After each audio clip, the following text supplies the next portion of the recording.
नमस्कार विद्यार्थी आणि पालक मित्रांनो, मी किशोर कारसेकर स्टुडंट्स हेल्पलाईन सेंटर मध्ये आपलं सर्वांचं स्वागत आहे. तर आजच्या या व्हिडिओमध्ये आपण माहिती घेणार आहोत इंजिनिअरिंगच्या काउन्सिलिंग शेड्यूल बद्दल, की जो ही ऍक्टिव्हिटी शेड्यूल आहे या शेड्यूल बद्दल आपण डिटेल इन्फॉर्मेशन घेणार आहोत. आणि तत्पूर्वी एक सर्वात महत्वाची आणि एक इम्पॉर्टंट अपडेट मी देणार आहे. जरी आपल्या ऍप्लिकेशन फॉर्मला सुरुवात 28 जुलै पासून 28 जून पासून या ठिकाणी जर होत असेल, तरी सुद्धा उद्याच्या डेटमध्ये कुठलाच विद्यार्थी या ठिकाणी ऍप्लिकेशन फॉर्म भरणार नाही. हे माझी इंडिव्हिज्युअल ऍडवाइस आहे. लक्षात घ्या, कारण प्रत्येकाचे इंडिव्हिज्युअल ऍडवाइस असू शकतात. तशी माझी एक या ठिकाणी इंडिव्हिज्युअल ऍडवाइस आहे. त्याच्या मागचं रिझन काय?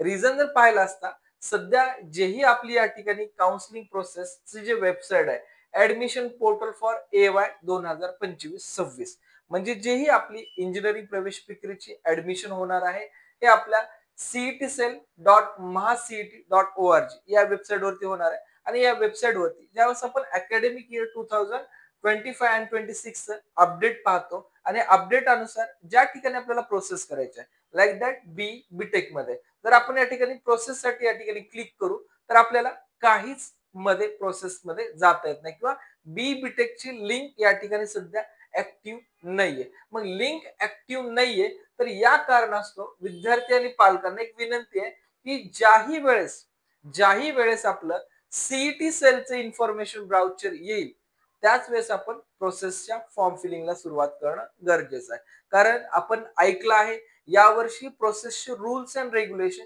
चेंज होणार आहेत.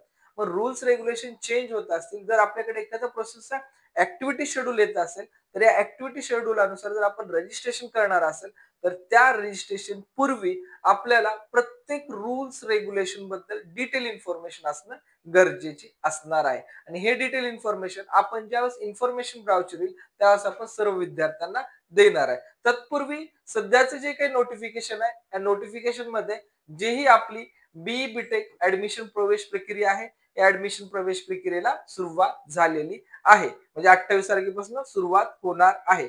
यामध्ये बेसिकली जे काही डेट्स आपल्याला देण्यात आल्यात, या डेट्स बद्दल तुम्हाला मी इन्फॉर्मेशन देईन.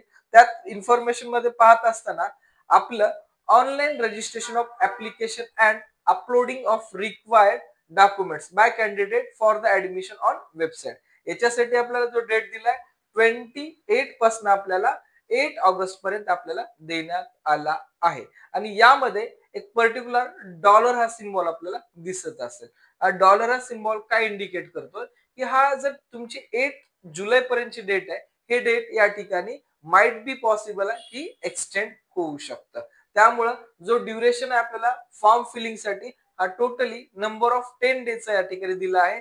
हा डेट मॅक्झिमम 14 डेज पर्यंत सुद्धा या ठिकाणी जाऊ शकतो. ठीक आहे. आणि डॉक्युमेंट रजिस्ट्रेशन आणि डॉक्युमेंट अपलोडिंग साठी 8 पर्यंत आहे, आणि जे व्हेरिफिकेशन होणार आहे आपलं, हे 9 जुलै पर्यंत आपलं या प्रोसेसचं व्हेरिफिकेशन होणार आहे. आणि ह्या व्हेरिफिकेशन नंतर सर्वात महत्वाचा पार्ट आहे यामध्ये, जेही आपली पहिली म्हणजे आपण पहिली प्रोव्हिजनल मेरिट लिस्ट म्हणतो, हे पहिली प्रोव्हिजनल मेरिट लिस्ट आपली 12/7/2025 ला डिस्प्ले होणार आहे.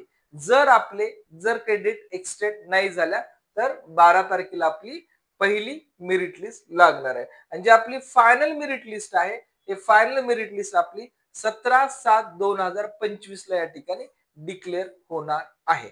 यामध्ये सर्वात महत्वाचा जो पार्ट आहे की ऍप्लिकेशन फॉर्म मध्ये बेसिकली विद्यार्थ्यांना काय करायचंय, की जे आपला पर्सनल डेटा आहे, म्हणजे कॅन्डिडेट डेटा आहे, कॅटेगरी डेटा आहे, त्यानंतर आपला अकॅडमिक डेटा आहे, हा आपल्याला मेन्शन करायचा आहे. आणि हे सर्व मेन्शन केल्यानंतर आपल्याला जे काही लिस्ट ऑफ डॉक्युमेंट्स बद्दल माहिती दिली आहे, ऑलरेडी मी व्हिडिओ मध्ये माहिती दिली अगोदरच्या, की प्रोसेससाठी काय डॉक्युमेंट्स लागणार, हे सर्व आपल्याला आपल्या ऍप्लिकेशन मध्ये अपलोड करून घ्यायचे आहेत. हे झाल्यानंतर आपल्याला ऑनलाईन आणि ऑफलाईन असे दोन मीडियम आहेत व्हेरिफिकेशनचे. तर मॅक्झिमम विद्यार्थ्याला मी सजेस्ट करेन की आपण ऑफलाईन मीडियम अनुसार जर गेलात, तर आपलं व्हेरिफिकेशन लवकर होऊन जाईल. गेल्या वर्षी ऑनलाईन व्हेरिफिकेशनला बराच लेट झाला होता.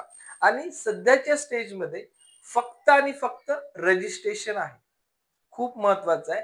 आणखी आपल्याला कॉलेज लिस्ट, ब्रांच प्रेफरन्स किंवा ब्रांच प्रायोरिटी, याच्यासाठी आपल्याला नियर अबाउ जोही आपली फायनल मेरिट लिस्ट डेट आहे 17/7/2025, म्हणजेच आपण असं कन्सिडर करायला हरकत नाही, जवळपास आपले चॉईस फिलिंगला सुरुवात होईल 20 तारखेच्या जवळपास. जर शेड्यूल असेल तर 18 तारखेला सुरुवात होईल. हा शेड्यूल मध्ये एक्सटेंडेशन झालं तर आपल्याला 20 तारखेपर्यंत आपल्याला चॉईस फिलिंग आपल्याला करून घ्यावी लागणार आहे. तर आजच्या व्हिडिओमध्ये मोरॉल एक स्टोरी सांगायची झालं तर आपला ऍक्टिव्हिटी शेड्यूल डिक्लेअर झाला आहे. 28 तारखेपासून आपल्याला रजिस्ट्रेशन करायचं आहे आणि सध्याच्या स्टेजमध्ये फक्त आणि फक्त रजिस्ट्रेशन करायचे आहेत. यासाठी आपल्याला कॉलेज चॉईस फिलिंग अथवा ब्रांच सिलेक्शनचं काही ऑप्शन्स नसतात दरवर्षीप्रमाणे, याही वर्षी नाहीये. ते आपल्याला ऑप्शन्स जनरेट होतील नियर अबाउट 20 तारखेच्या जवळपास आपल्याला जनरेट होतील.